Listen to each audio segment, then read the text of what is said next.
കണ്ണൂരിൽ വീണ്ടും തെരുവുനായ ആക്രമണം. ഇന്ന് 19 പേർക്ക് തെരുവുനായയുടെ കടിയേറ്റു. റെയിൽവേ സ്റ്റേഷൻ, പുതിയ സ്റ്റാൻഡ് പരിസരത്തുണ്ടായിരുന്നവർക്കായിരുന്നു തെരുവുനായയുടെ കടിയേറ്റത്. ഇതോടെ ഇതുവരെ തെരുവുനായയുടെ കടിയേറ്റവരുടെ എണ്ണം 75 ആയി. ഇന്നലെ മാത്രം 56 പേരെയാണ് കണ്ണൂർ നഗരത്തിൽ തെരുവുനായ ആക്രമിച്ചത്. താവക്കര പുതിയ bus stand, Prabhat junction, SBI bank road പരിസരം എന്നിവിടങ്ങളിലായിരുന്നു തെരുവുനായ ആക്രമണമുണ്ടായത്. പിന്നീട് ഈ നായയെ ചത്ത നിലയിൽ കണ്ടെത്തുകയും ചെയ്തിരുന്നു. ഭീതി അവസാനിച്ചു എന്ന് കരുതിയപ്പോഴാണ് ഇന്നും തെരുവുനായയുടെ ആക്രമണം ഉണ്ടായത്. രാവിലെ നമ്മൾ സ്ഥിരമായിട്ട് വരുന്ന വഴിയാണ്. അത് വരുന്ന സമയത്ത് പട്ടി വന്ന് അങ്ങനെ കടിച്ചു. കാലിന് കടിച്ചത് ഒഴിവാക്കാൻ വേണ്ടിയിട്ട് നോക്കിയപ്പോൾ കൈക്ക് കടിച്ചു. അങ്ങനെ കൈക്ക് നല്ല മുറിവാണ്.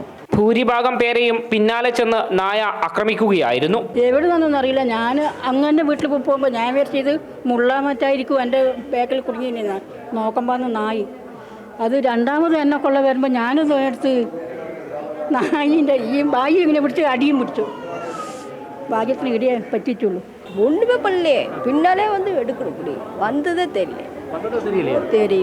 ഞാൻ വന്ന് ഇങ്ങനെ നിന്ന സമയത്ത് ബാക്കിൽ നിന്ന് വന്നിട്ട് കടിച്ച പാടി കുടയുണ്ടായിരുന്നു.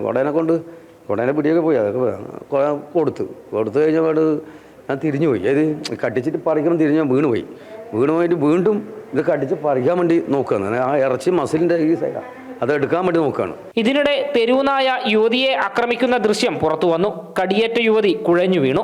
സംഭവത്തിന് പിന്നാലെ പ്രതിരോധ പ്രവർത്തനത്തിന്റെ ഭാഗമായി നായകളെ കോർപ്പറേഷൻ പിടിച്ചുകൊണ്ടുപോയി. നായകൾക്കായി കോർപ്പറേഷൻ അധികൃതർ തിരച്ചിൽ നടത്തുന്നതിനിടെ 3 നായ്ക്കളെ പുതിയ ബസ് സ്റ്റാൻഡ് പരിസരത്ത് ചത്ത നിലയിൽ കണ്ടെത്തി. അതേസമയം തെരുവുനായ ശല്യം രൂക്ഷമാകാൻ കാരണം കോർപ്പറേഷന്റെ വീഴ്ചയാണെന്ന് ആരോപിച്ചുകൊണ്ട് LDF പ്രതിഷേധം സംഘടിപ്പിച്ചു.